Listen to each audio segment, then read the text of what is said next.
तूफानी रात थी। बहुत जोरों की बारिश हो रही थी। आसपास कोई भी नजर नहीं आ रहा था। उस तूफानी रात में एक सुनसान सड़क पर एक लड़की घर जाने के लिए ऑटो वाले का इंतजार कर रही थी। तभी एक गाड़ी उस लड़की की तरफ आकर रुकती है। इतनी रात में मैडम आप यहाँ क्या कर रहे हो? मैं ऑटो वाले का इंतजार कर रही हूँ, पर कोई भी टैक्सी या ऑटो नहीं मिल रहा। आपको इतनी रात में कुछ भी नहीं मिलेगा और बारिश भी हो रही है। आपको जाना कहाँ है? मैं आपको छोड़ देता हूँ। जी शुक्रिया, मैं चली जाऊंगी। देखिए रात काफी हो चुकी है, मैं आपको छोड़ देता हूँ। मेरा नाम अनुज है और आपका नाम क्या है? मेरा नाम नीलम है। बड़ा प्यारा नाम है। जी धन्यवाद। और एक कब्रिस्तान के पास पहुंचकर नीलम कहती है, अनुज आप गाड़ी यहाँ रोक दे, मेरा घर यहाँ पास में ही है। पर यहाँ तो कब्रिस्तान है। हाँ मेरा घर यहीं पर है। और अनुज गाड़ी रोक देता है। नीलम गाड़ी से उतरकर जाने लगती है और तभी उसकी नजर घड़ी पर पड़ती है और तभी वो नीलम को आवाज लगाता है, नीलम नीलम नीलम। पर नीलम अनुज की आंखों के आगे गायब हो जाती है। अरे ये नीलम कहाँ गायब हो गई?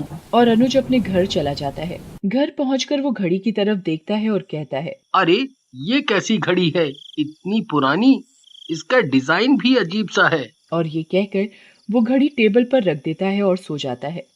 कुछ समय बाद अनुज को सोते समय कुछ अजीब सा महसूस होता है।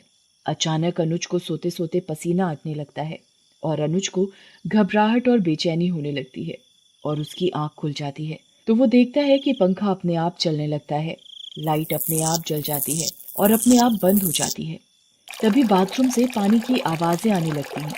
अनुज कहता है, ये अचानक क्या हो रहा है? वो बाथरूम का दरवाजा बंद करने के लिए जाता है तो देखता है कि पानी की जगह नल में से खून निकल रहा है।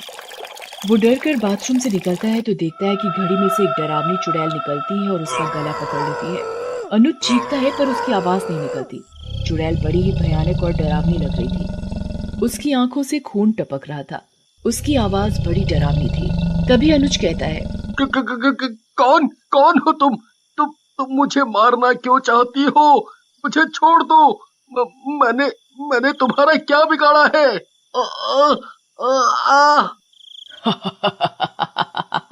और अनुज का सिर दीवार में जोर जोर से पटकती है। अनुज के सिर से खून निकलने लगता है। चुड़ैल तब तक अनुज को नहीं छोड़ती जब तक उसकी मौत नहीं हो जाती। अनुज की मौत हो जाती है और घड़ी फिर टेबल पर होती है। और तभी अनुज की मौत की खबर सुनकर अनुज का दोस्त नवीन आता है। इतनी बेरहमी से किसने मारा? कौन मार सकता है? अनुज का तो किसी से कोई लड़ाई झगड़ा नहीं था और ना ही कोई दुश्मनी थी। फिर कौन ऐसा कर सकता है? कौन कर सकता है?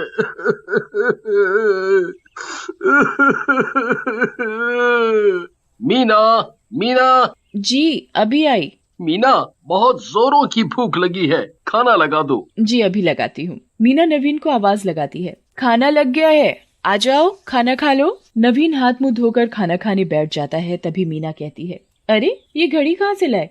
कितनी अजीब सी घड़ी है और मैंने आज तक इतनी गंदी घड़ी नहीं देखी।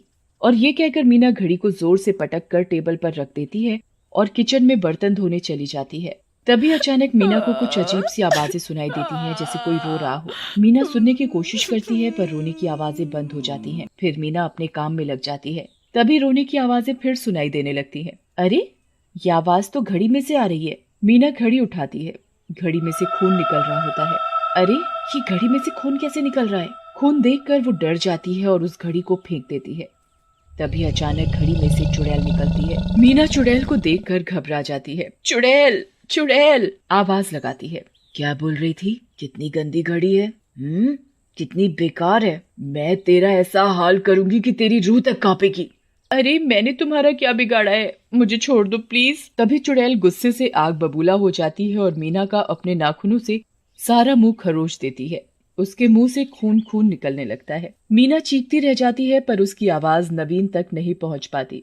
मैं तुझे मारकर और ताकतवर बन जाऊंगी। और अपने दोनों हाथों से मीना का गला दबा देती है और घड़ी टेबल पर रखी होती है।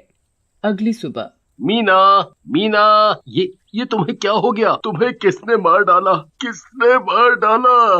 मेरा क्या होगा? मैं तुम्हारे बिना कैसे रहूंगा?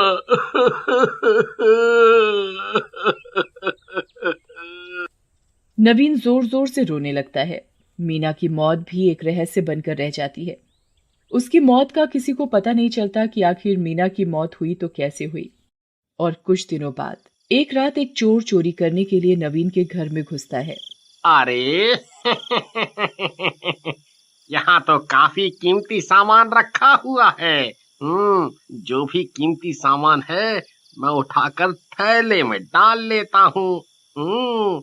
इसके तो दाम भी बहुत अच्छे मिलेंगे।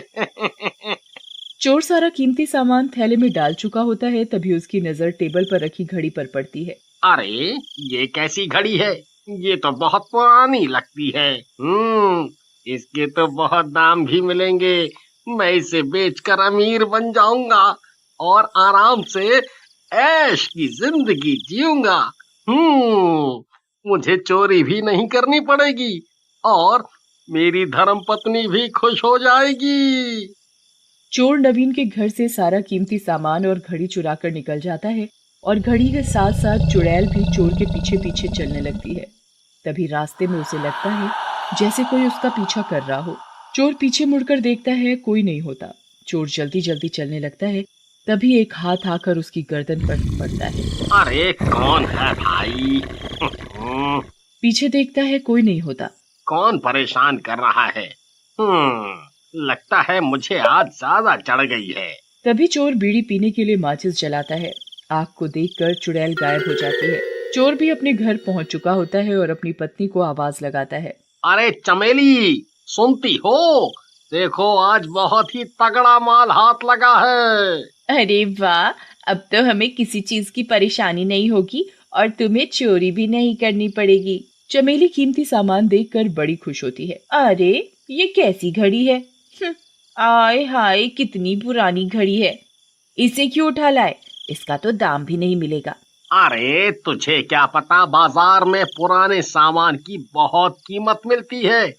अब तू ये सब छोड़ और खाना लगा दे। आज तो खाना भी स्वाद लग रहा है। लगता है खुशी के मारे कुछ ज्यादा ही खा लिया। मैं तो चला सोने। आज चैन की नींद सोऊंगा। हाँ हाँ, सो जाओ, मुझे तो अभी रसोई का काम निपटाना है। और चमेली रसोई में बर्तन धोने लगती है। तभी पीछे से चुड़ैल चमेली की चोटी पकड़कर खींचती है। अरे क्या हुआ? मेरी चोटी क्यों खींच रहे हो? पर कोई नहीं बोलता। अब क्या तुम्हारे मुंह में दही जम गई है?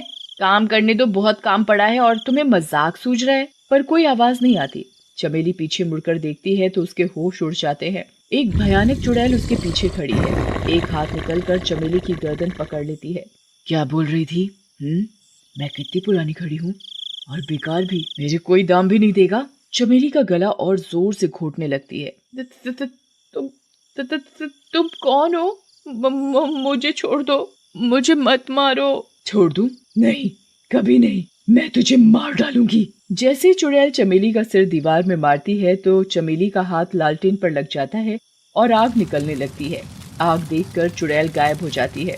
अजी सुनते हो? अरे मुझे चुड़ैल से बचाओ, ये चुड़ैल मुझे मार डालेगी। अरे भगवान, क्या हुआ? क्यों चिल्ला रही हो जैसे कोई चुड़ैल देख ली हो? हाँ, चुड़ैल ही है। और चमेली अपने पति को सारा वाकया बताती है और कहती है, कल ही हम तांत्रिक बाबा के पास चलेंगे।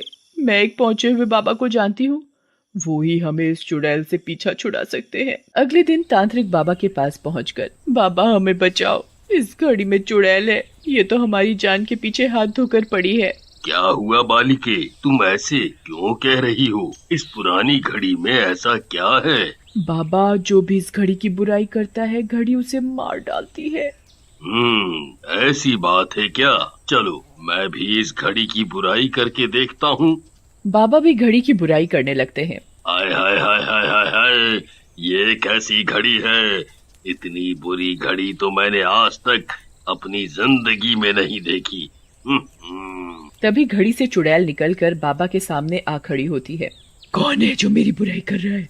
मैं सबको मार डालूंगी, किसी को भी जिंदा नहीं छोड़ूंगी। बाबा तभी चुड़ैल के ऊपर गंगा जल डालता है और उससे पूछता है, ऐ घड़ी वाली चुड़ैल, तू इस घड़ी में क्या कर रही है और सबको क्यों मार रही है? अरे इस घड़ी ने ही मेरी हंसती खेलती जिंदगी बर्बाद कर दी।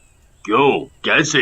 मैंने अपनी सहेली को ये घड़ी तोहफे में दी थी। कुछ समय बाद उसके घर में सबकी मौत हो गई और सब लोग इस घड़ी को ही उनकी मौत का कारण बता रहे थे और मुझे मुजरिम।